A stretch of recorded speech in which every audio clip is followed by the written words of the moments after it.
It's really irritating to see them go after Mikey. Mikey didn't do anything ever to Van Halen. Picture this, a band standing at the absolute peak of rock stardom. Their music pulses through arenas, electrifying millions, while their live performances become the kind of moments fans carry with them for a lifetime. At the center of that storm stood Van Halen, a name that didn't just represent success, but defined an entire era of rock music. Yet behind the roaring crowds and blazing guitar solos, the reality was far less harmonious than it appeared. Now, Alex Van Halen is finally opening up, revealing long-buried emotions about Michael Anthony, the band's bassist, whose presence was as vital as it was complicated. In the early days, everything seemed aligned. There was camaraderie, shared hunger, and a belief that they were building something bigger than themselves. Mikey was the most loyal guy in the band. He was the first guy there at rehearsal, the last guy to leave. Michael Anthony, with his unmistakable high harmonies and rock-solid bass lines, helped shape the band's signature sound. Tracks like Running with the Devil and Panama weren't just hits, they were layered experiences, driven by Anthony's vocals and grounded by his steady rhythm, allowing Eddie Van Halen's revolutionary guitar work and Alex's pounding drums to soar. But as fame intensified, so did the pressure, and with it, the cracks. Alex, known for his disciplined mindset and relentless commitment to perfection, began to feel increasingly disconnected from Anthony's easygoing attitude. Where Alex saw music as a craft demanding precision and sacrifice, Anthony seemed to embrace the lifestyle that came with success. To Alex, it began to feel like they were no longer playing the same game. By the 1980s, those differences could no longer be ignored. 100% dedicated, never did anything to hurt those guys, and they tried to hurt him again and again and again. Inside the studio, tensions simmered. Alex and Eddie pushed themselves to the limit, obsessing over every beat, every tone, every detail. They demanded excellence, not occasionally, but constantly. Anthony, by contrast, often appeared comfortable letting things fall into place naturally. Imagine the scene: long, grueling nights under studio lights. Alex reworking drum parts over and over, chasing perfection. Eddie fine-tuning guitar passages until they felt just right. And Anthony, steady but less consumed by the process, content to lock into the groove and move forward. To Alex, that contrast wasn't just frustrating. It felt like a fundamental disconnect from the band's identity. The resentment didn't explode overnight. It built slowly, quietly, like pressure beneath the surface. But over time, it became impossible to ignore. Then came a major turning point. In 1985, Sammy Hagar replaced David Lee Roth as the band's frontman. The shift didn't just change the sound, it reshaped the internal dynamics. Hagar and Anthony formed a strong bond, often sharing laughs, energy, and a more relaxed approach to life on the road. To Alex, that bond created an even deeper divide. What once felt like a unified band now felt split down the middle. So we didn't really have the opportunity to get close enough and hold him while we were talking to him. He was behind a thing, or we were in a hazmat suit, or, there had to be some distance. On one side, Alex and Eddie, focused, driven, and intensely committed to control and precision. On the other, Hagar and Anthony, more loose, more spontaneous, more immersed in the lighter side of rock stardom. The contrast sharpened tensions into something personal. That growing divide would eventually lead to one of the most controversial decisions in the band's history. In 2006, the Van Halen brothers made a bold and polarizing move. They replaced Michael Anthony with Eddie's teenage son, Wolfgang Van Halen. For Alex, it wasn't just about family. It was about reclaiming direction, tightening control, and realigning the band with the vision he and Eddie believed in. Fans were stunned. Many saw it as sidelining a core member whose voice and presence had become inseparable from the band's identity. But from Alex's perspective, the decision had been building for years. To him, Anthony's reduced involvement in the creative process and his alignment with the opposing side of the band's internal divide made the choice inevitable. In Alex's eyes, the shift in loyalties made one thing painfully clear. Michael Anthony had become expendable. What once felt like a brotherhood built on shared ambition had, over time, turned into something far more divided. But for Anthony, the decision wasn't just professional. It cut deeply on a personal level. It felt like rejection, the kind that lingers long after the spotlight fades. In the back of your head, you always think we're going to sit on top of the hill and we're going to congratulate each other and say, hey, Ed, we didn't do too bad, huh? But we never got to do that. Whatever trust and goodwill remained between him and the Van Halen brothers was shattered in the aftermath. Yet Anthony's struggles didn't end there. His close friendship with Sammy Hagar became both a lifeline and a new source of pressure. Together, they moved forward with projects like Chickenfoot, a band that allowed Anthony to keep performing and creating. But success came with a familiar shadow. Comparisons to Van Halen were unavoidable, and critics were quick to question Anthony's role. Was he truly evolving as an artist or simply riding on Hagar's momentum? Those comments hit hard. They reinforced a narrative Anthony had been trying to escape, that his most important contributions were behind him, locked in the past. At the same time, scrutiny from fans and media never really faded.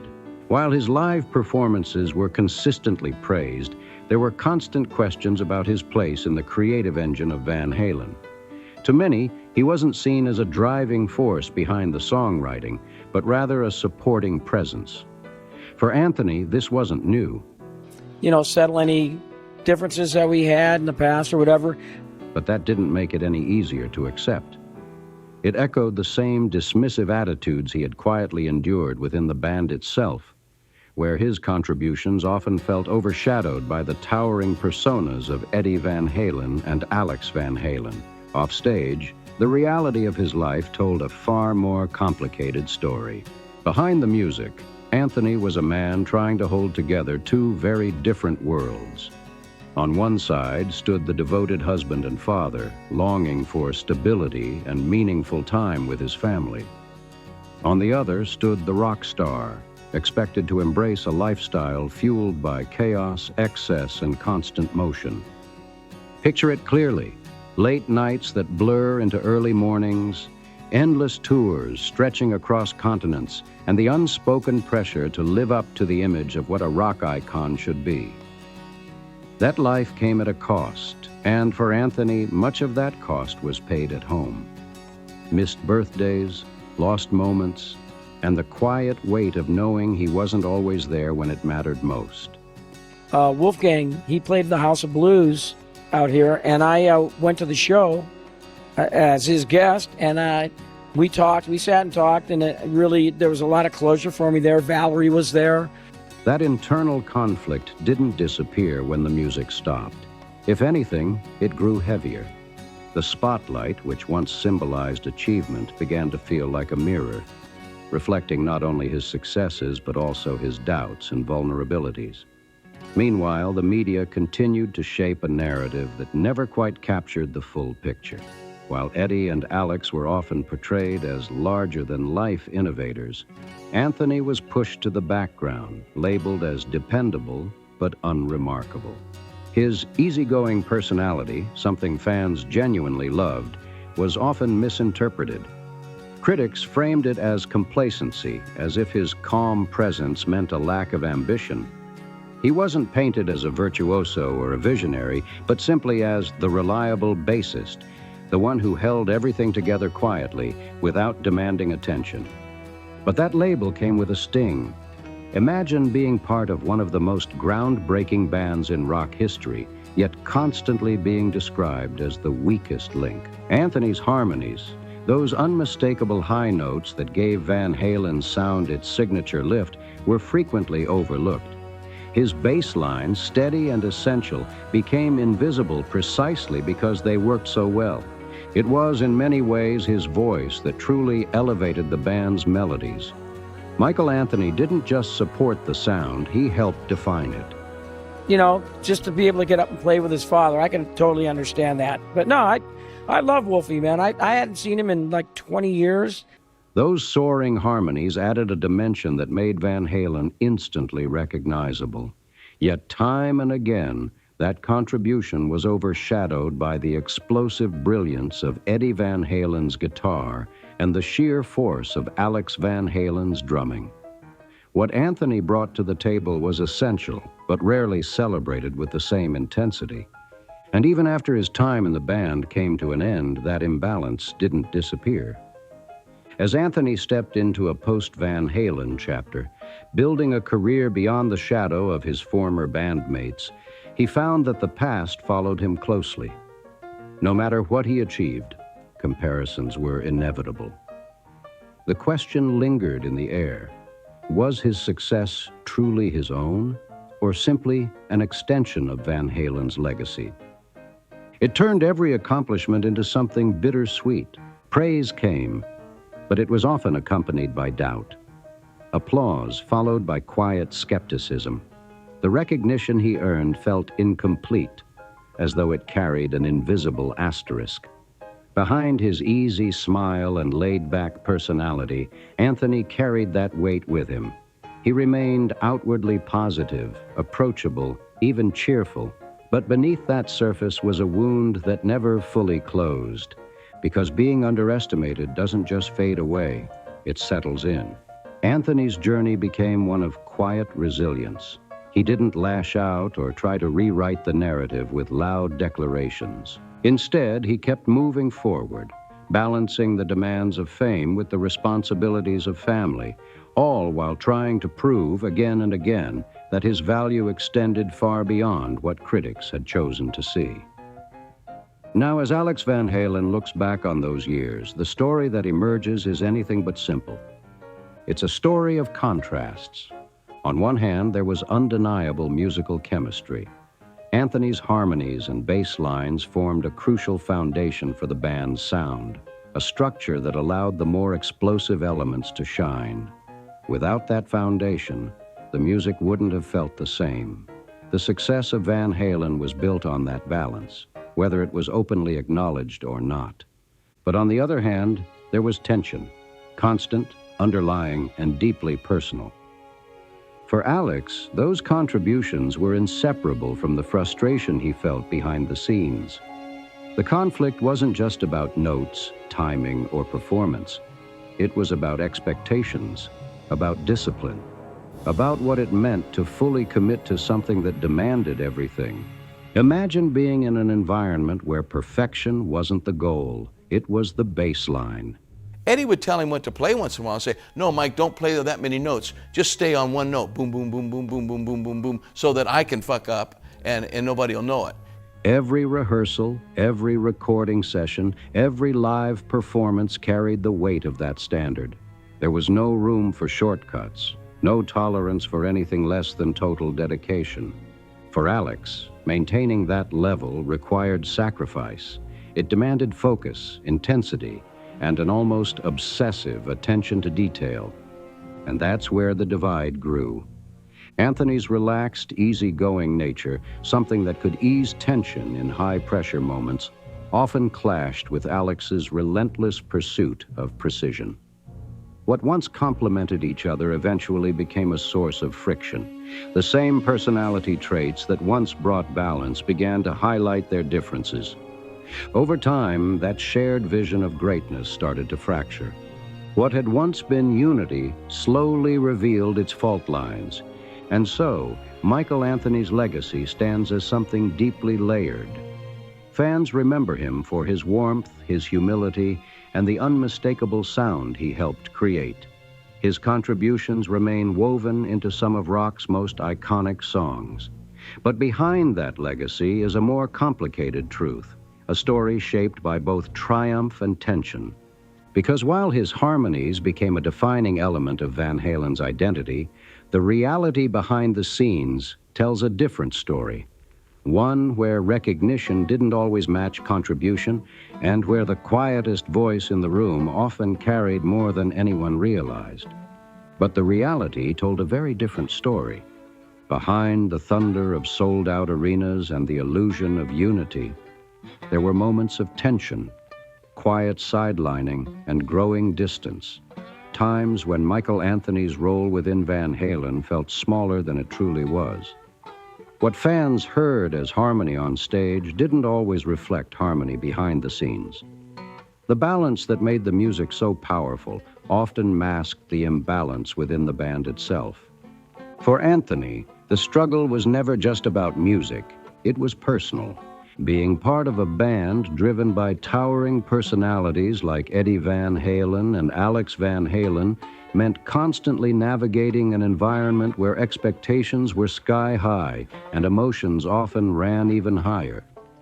Every success came with pressure. Every disagreement carried weight. And every decision, whether creative or personal, had consequences that stretched far beyond the stage. In that kind of world, it's easy to lose your footing. And yet Anthony never fully let go of who he was, even when his contributions were questioned, even when his place in the band felt uncertain, even when the narrative around him painted an incomplete picture. He endured. That's what makes his story so powerful.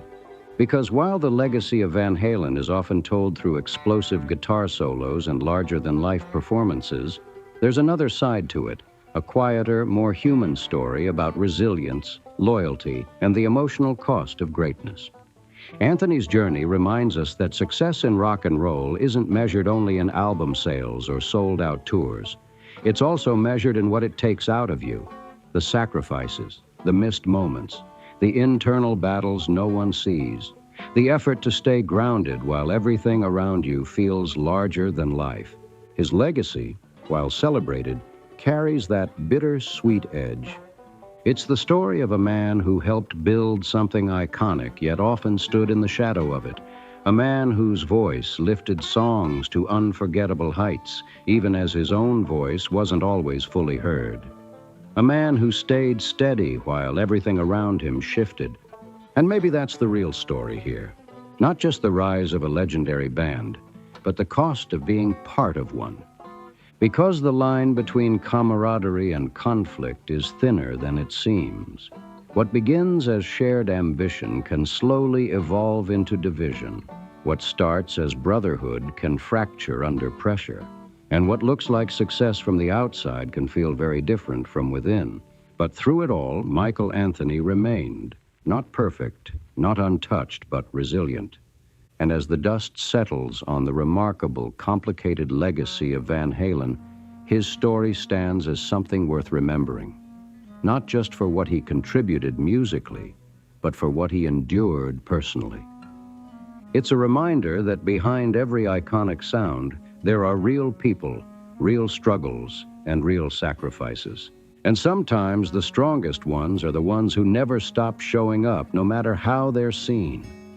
If this story gave you a new perspective on Van Halen and the man behind those unforgettable harmonies, take a moment to let me know what you think. Drop a comment below. Was Michael Anthony underrated, or did the band dynamics make his role inevitable? If you enjoyed this deep dive, don't forget to like the video. It really helps more people discover stories like this. And if you want more untold stories from music legends, make sure you subscribe and turn on notifications so you don't miss what's coming next. Thanks for watching, and I'll see you in the next video.